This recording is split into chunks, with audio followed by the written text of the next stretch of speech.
pass it on to Ofa, who's going to be talking about brain health stuff. Thank you, Barry. My contract ended a wee while ago, but still work together, and yeah, we're not constrained by time. There's work to be done with Compass. We'll focus on that. In this beginning of this project, I heard from the participants, they're talking about mental blocks that they were experiencing.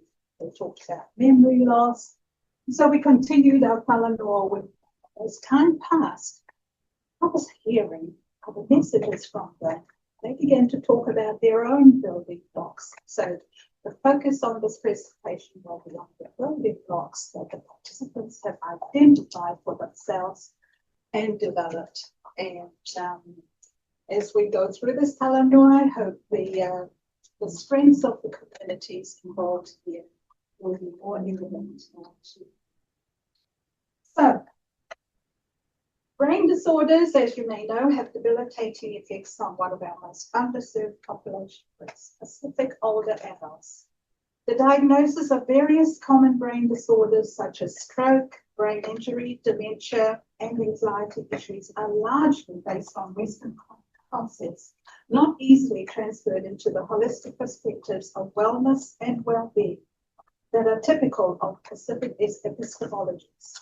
So we set to work on this study to help us understand the benefits of coping mechanisms, lay the groundwork for studies in other ethnic-specific communities, and develop culturally appropriate methods for future research and implementation.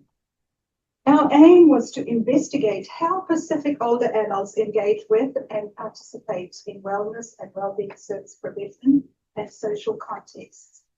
We wanted to understand the strengths-based process of learning and doing using cultural approaches whereby participants would be exposed to their own knowledges and experience. Recruit participants from the Tokelauan, Tongan, and Tuvaluan community groups in Auckland and Wellington. Conducted 24 interviews, 6 community workshops, and 3 focus groups, and partner with Enliven Aged Care Services in Wellington.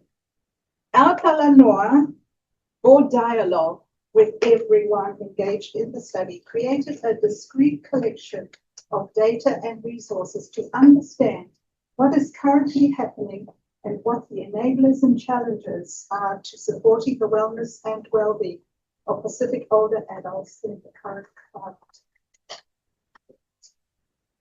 We took a culturally centered and co-created mixed methods approach to determine the experiences of older adults with a focus on the barriers and enablers to optimize their wellness and well-being. We considered ways in which participants can be better supported to strengthen and maintain their wellness and well-being, develop research capacity and capability, and culturally appropriate wellness and well-being resources. Narrative and thematic analysis was applied to the qualitative data, and for the quantitative component of the study, we worked with 6 data sets, and I want to acknowledge Zanetta Tormata under Barry's guidance, who focused on the quantitative part of the study.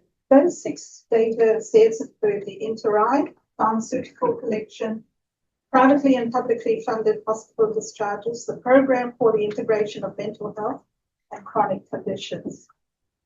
And from these data sets, we identified the cohort and the status for mental health, TBI, dementia, and stroke. The principles of Pacific Health Research Guidelines and that provided in the Tokelauan Te Waka Atawhana model, the Tongan Whanua model, and the Tuvaluan Ola Lele model also applied. From this work with the community groups, we unlocked the potential of our diverse population groups and built insights, the building blocks, into practices to maintain brain health that become routine at home, in their social groups in the community, and among service providers. Several resources were produced 6 digital stories in both English and Tokelauan languages, a variety of handicrafts, some of them are dotted around the room, headpiece here, to sort of point to where we wear it on our head, and focus on the presentation on brain health. A songbook of more than 100 traditional and contemporary songs in the Tokelauan language that was compiled. Some of the songs and chants were composed by one of the Tokelauan community leaders. Tongan Community Group did a music and dance video that was choreographed by a participant in their group. And she also wrote the lyrics and composed the music for that video. We also engaged in Live and Wellness Map. The Enliven Wellness map was translated into the Tokelauan, Tongan, Tuvaluan languages.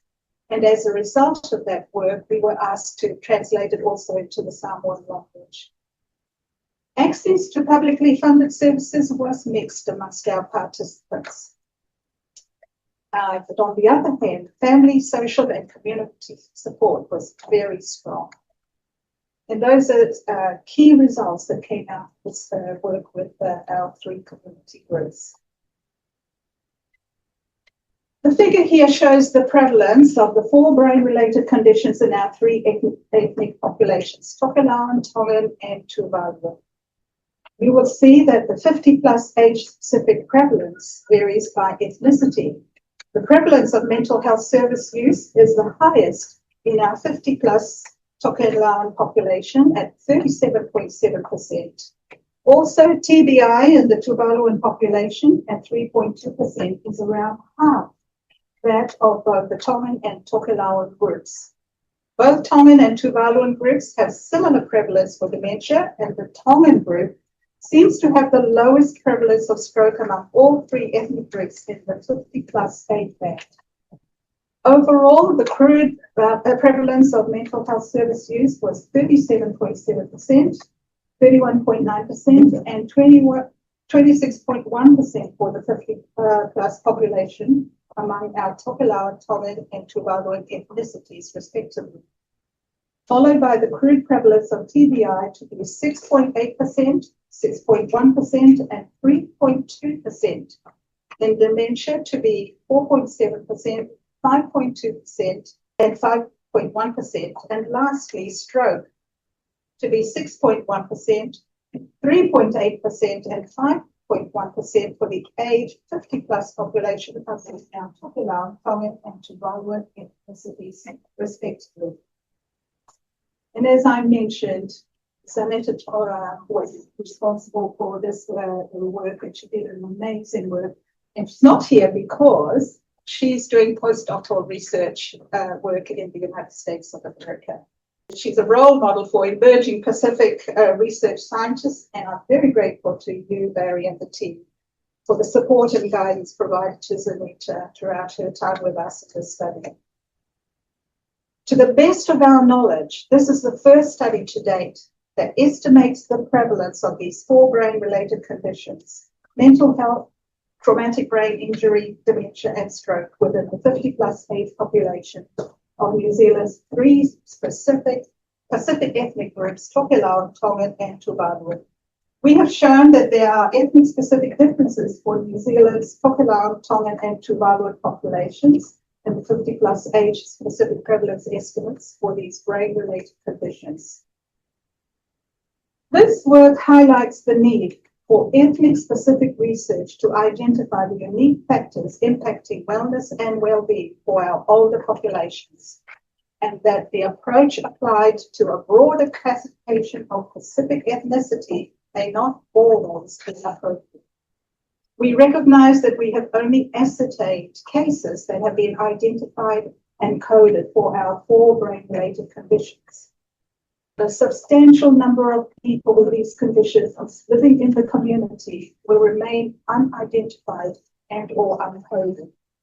Therefore, the true prevalence of each condition in our 3 populations in New Zealand is likely to be higher than what is found in this study.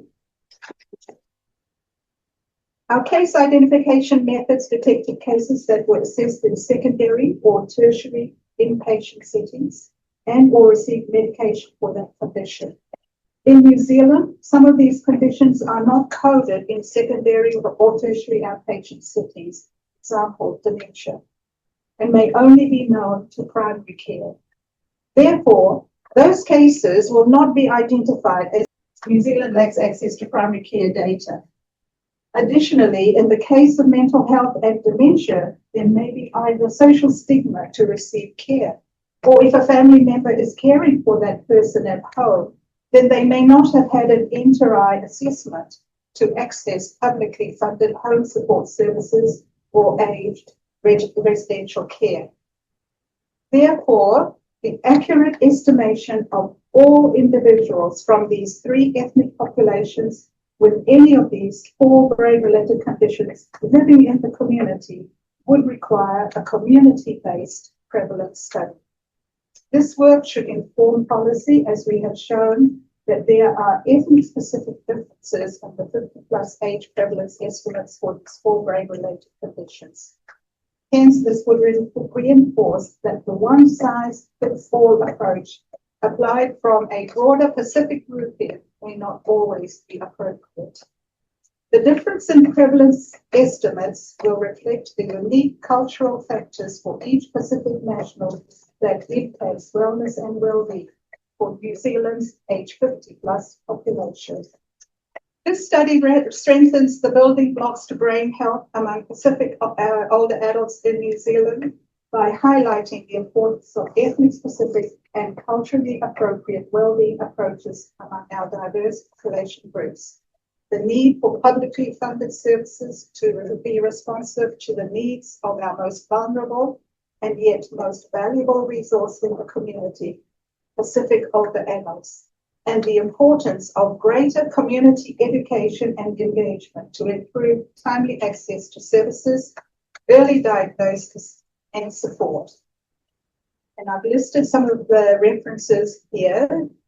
So I want to take this opportunity now to acknowledge and extend our thanks, our malo to the participants and their families, the National Science Challenge for Aging Well, and the University of Otago managed the contract for this study, and the funding that was received through the Ministry for Business Innovation and Employment. I want to acknowledge also Presbyteria Support Central in Wellington and their Enliven Aged Care Services for their role in this study, and the University of Auckland's Campus Research Centre. And finally, the Langimalie Research Centre and our team, our small team, Maria and Lena and the back row there.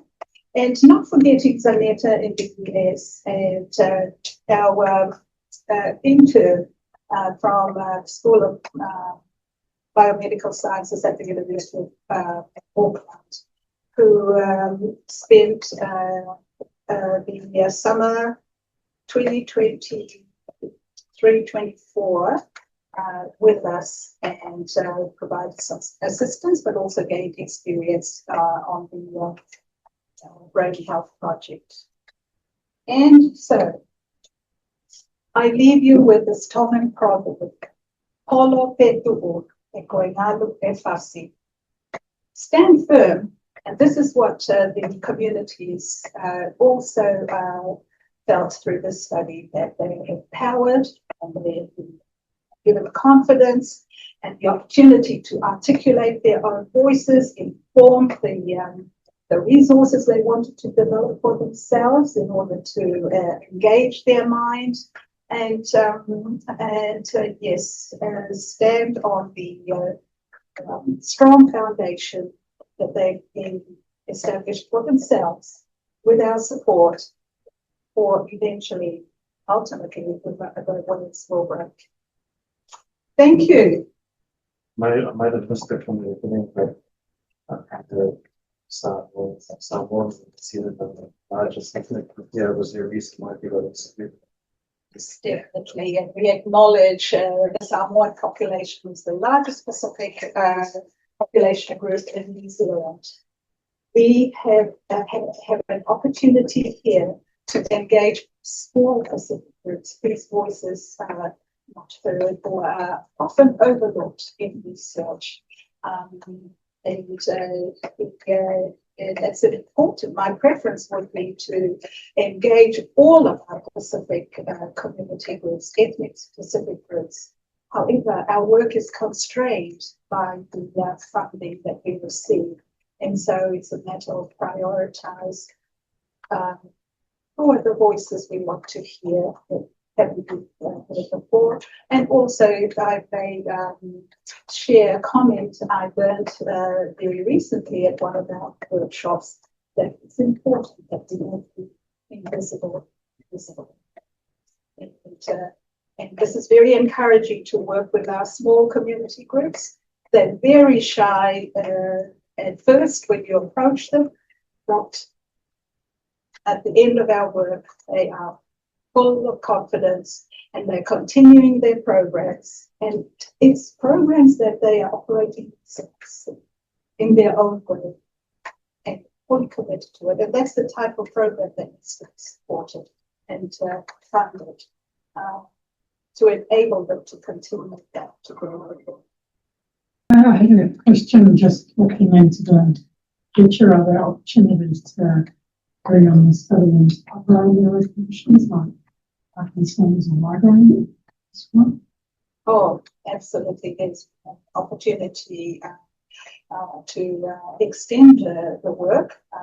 In fact, we engaged one of our Parkinson's with the Pacific group with Parkinson's, and had a Talanoa session with them, and yes, and they provided very valuable information, shared their experiences.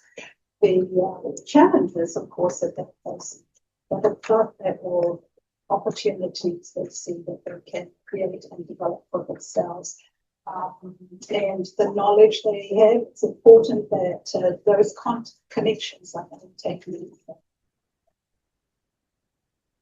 And very happy to see how we can extend this work into the other groups like Parkinson's and and invite the community groups that have been involved in this study to share it with other new groups that benefit from that encouragement and strengthen their resolve. Two questions. One sort of leads from Dr. Neil's question, but do you see us taking these small PI groups, that it might lead or relate to what you might see in the other Pacific Island groups in terms of one of the highest things is around mental health? And that's important to recognise, because we see differences in each ethnic group. And therefore, when thinking about the types of support and interventions, it needs to respond to the need of that specific group. And it's about understanding what their needs are, and what are the types of supports they require, and how we as researchers, together with the community, advocate for this support.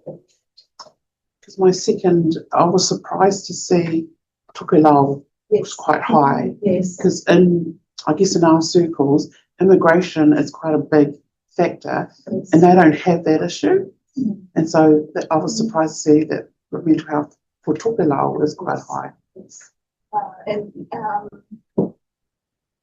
That may mean that a Tokelauan community is well informed about the services that are available to them. They are receiving support and therefore access, and we would like that to happen to all of our community groups. And that's why yes, Tokelauan community must be doing some great work to support their people. And by staying in contact with them to understand what their needs, you might identify where other people, other groups may not be aware, or they might be ashamed or shy about the stigma that might put on them individually or to their family. So that's why it's important to build that strong, trusting relationship with the community groups. Lisa. I just wanted to say that we've, as a related project that both Ofa and I worked on was the Life Course project, where we looked at a slightly broader range of conditions and we looked at how that impacted families. So we looked at whether there were health conditions within families, and we do have the data for individual Pacific ethnicities. We just haven't been able to publish it yet, but we are working on it. And there is scope to do a broader range of conditions there as well, to keep that kind of family focus, because nobody, people don't experience these conditions in isolation. There will be other people affected, and we did see quite a broad range. But I do think it's difficult with this data, because if you see a really low rate of mental health problems, you actually get worried, because you think, well, it probably means people in that community do have mental health problems. They're just not getting the help they need. Help isn't being directed to them. So yeah, it's a tricky one to interpret. Megan, did I see your hand up? Oh, I did. I was just thinking about the resources, the great variety of resources that you had up there, and just wondered if that was spurred from the community themselves. What led to that variety? Yes, well, it's, the opportunity was to share with them what they might be able to do for themselves and what would be appropriate. Of course, even before I discuss it with them, they're already doing their handicrafts. They're already, the men are already carving things, or one in the Tokelauan community was making fishing lures out of the mother of pearl shells, the wahina shell. And so other ways that they wanted to express their traditional knowledges, when they heard about how it could be captured on a digital story, doing their own videos, they grabbed that idea and said, yes, we want to do that. So one of the participants did his own, he was like a professor when he did his video story. He had a chart, he drew the shells that he collected back home in the island and how they were carved out to make these fishing lures. And he presented his whole lecture, if I may say, call it that, in his own language, and was very proud to do it. And that resource is available. Even the music video that was choreographed by one of the participants, the songbook that contained more than 100 songs, some very old traditional songs that the community leader who put it together feared would be lost. And so that was his project. And in addition to that, they do their own thing, like playing cards, or some would play a guitar and sing and entertain the group. And it's a social group that meets every week. So there's strong connection amongst them. So just by meeting up every week with social get-together, is very empowering for them. But those resources are available too. And on the side table there is the Aging Well decade of research, and included in it is a story about this project and other Pacific projects that were conducted over the last 10 years. I did have another question that was about the gaps in coding between primary and secondary care. Is it, from what you see, is that more prevalent for Pacifica communities in New Zealand, or is that just a function of our health? That's a very important point, and I think we need to mention that and bring it to the attention of the people who would be responsible. Barry, you want to comment on that? Because you're familiar with the issue. Yes, I'll comment on that. The answer to the question is it's a New Zealand health system thing. So the availability for research of secondary data, hospitalisation data, pharmaceutical data, emergency department data is, there's a system set up to do that. Whereas on the primary care side, primary care practitioners to some extent act as kind of small businesses, and there hasn't been the coordination of that together to bring it into one system.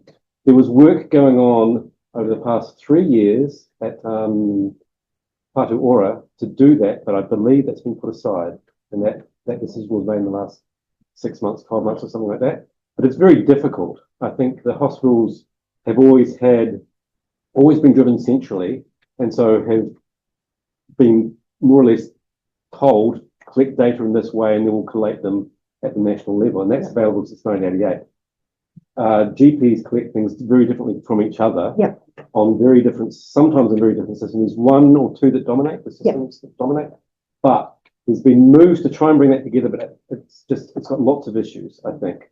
And this is common around the world, I should say, but the places that do have a handful of countries around the world that do have good primary care data made available, and that's a godsend. There's so much that you would get from that data that you don't get at the secondary care side. Because, hospitalisation is a rare event and something people want to avoid, was they may be going along to their GP 3 or 4 times a year, routinely. Talk to Repair at all about the data we've got from practice. So I missed the name? Repair? Repair, I have not. I've only been familiar with the work that, first, ProCare being the largest PHO, people working with ProCare with data, and also HealthStat, which is something that Barry Gribbin set up, I think, which collected kind of intelligence about primary care practices, more to see whether they were meeting their targets that were set for them. But no, I have not. I think that's what we're doing. Okay, thank you. Yeah, we heard from Fiona Imlach was telling us at Neurological Alliance meeting the other day that there's a group who have got data from a PHO. It might have been ProCare, the biggest one, and they've been trying to look at the coding systems that are used in primary care and figure out ways of interrogating that data. And apparently, it's incredibly difficult, as you would imagine, because different systems are used, different GPs are coding in different ways. It's incredibly messy. But as we have increasing I guess AI methods of interrogating and searching data, it might become easier for that. But there's all sorts of issues around that in terms of privacy. I mean, there's issues around privacy, and be interesting to see what happens. It is a big issue. Yes. So this study highlights for us the importance of data.